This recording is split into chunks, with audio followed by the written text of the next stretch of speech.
Bom dia, meus irmãos de todo o Brasil, também algum irmão que estiver assistindo esse vídeo aí no exterior, em qualquer parte desse universo. Um abraço para todos vocês. Um abração, meu irmão. Muito obrigado por esse apoio, por essa ajuda maravilhosa que vocês me dão, tá? Muito obrigado, viu? E, meus irmãos, eu gostaria de pedir a vocês que dêem um joinha para mim. Aí, dá um joinha para me ajudar aí. Você, meu irmão, ainda não se inscreveu no meu canal? Ô, meu irmão, me ajuda aí. Eu preciso da sua ajuda, meu irmão. É muito importante para o YouTube saber que o meu canal é relevante, que o meu canal pode ajudar muita gente e assim ele recomenda para outros.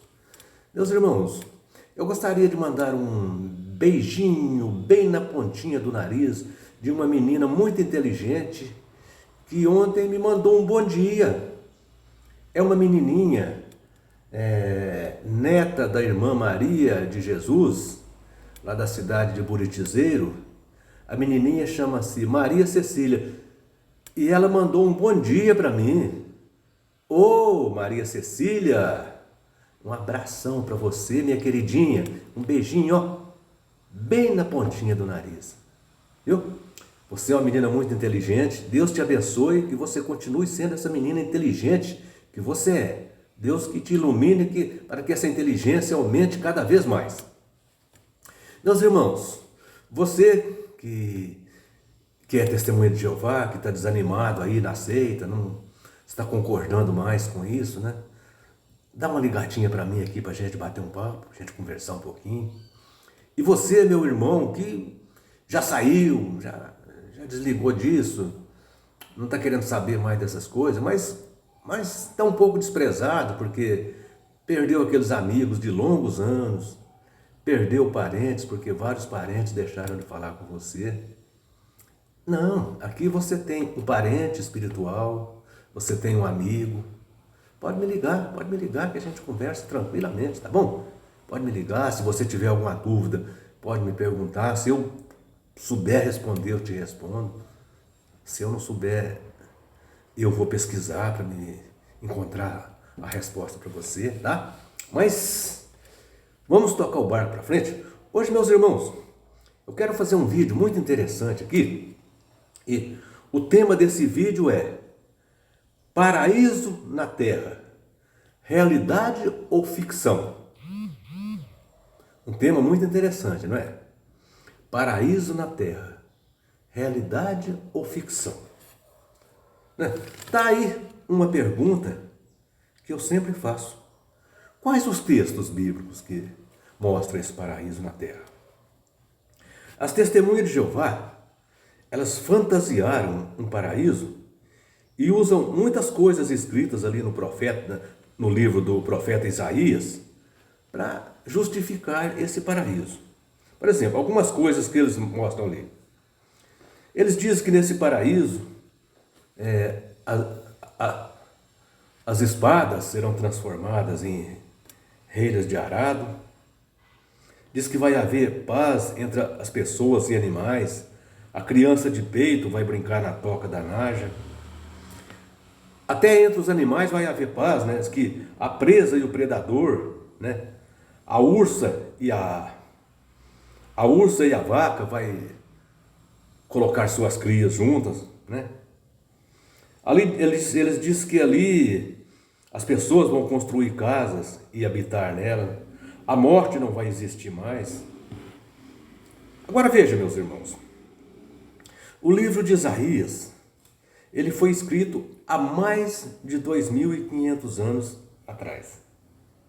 Ele traz algumas profecias sobre Jesus, mas a maioria das profecias de Isaías são destinadas aos judeus cativos em Babilônia.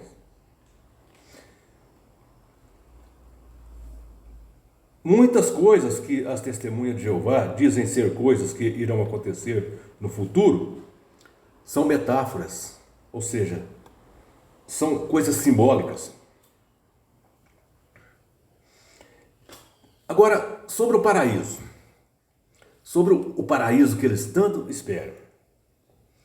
Eles dizem que ali em Lucas 23, 43, quando Jesus disse ali aquele malfeitor, que ele está aqui, em verdade eu te digo que hoje estarás comigo no paraíso, né?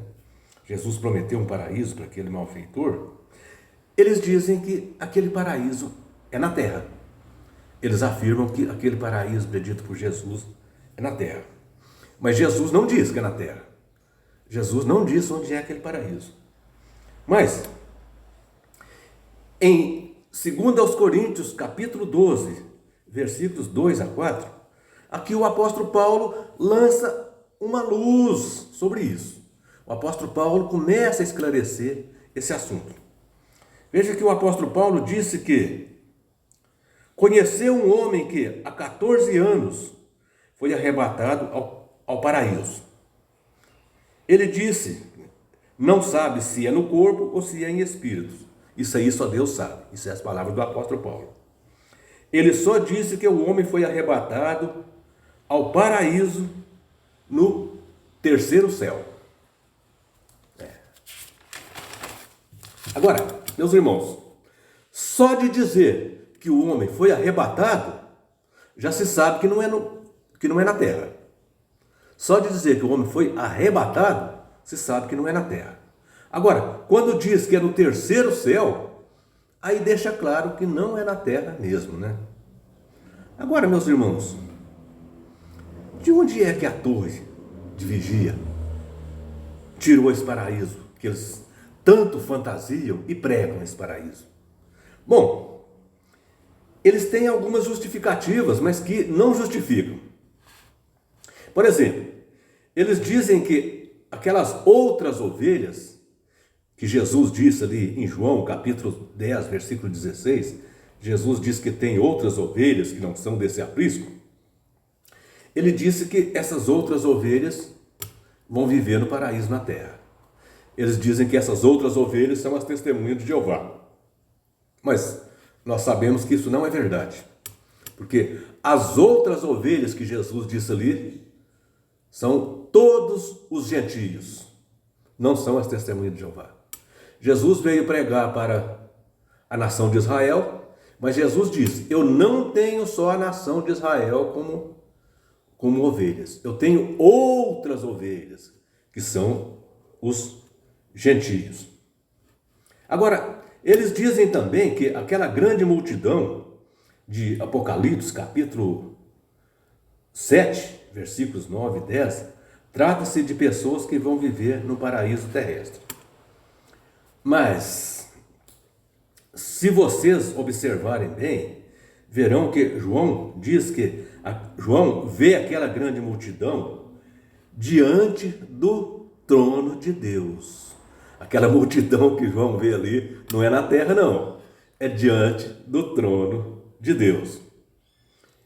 E, pelo que eu saiba, Deus não tem trono aqui na terra.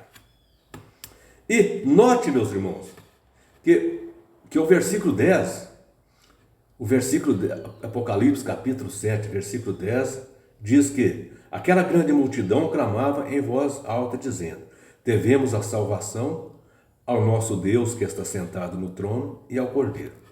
Então veja, meus irmãos, aqui diz que aquela multidão está diante do trono de Deus e do Cordeiro, mas não disse que está no céu. Então deixa aqui uma certa lacuna. Não diz que é no céu. As testemunhas de Jeová podem dizer, mas Deus lá de cima, o trono dele está lá em cima e aqui nós estamos diante do trono de Deus, certo? Tá, eles podem usar esse argumento. Tudo bem.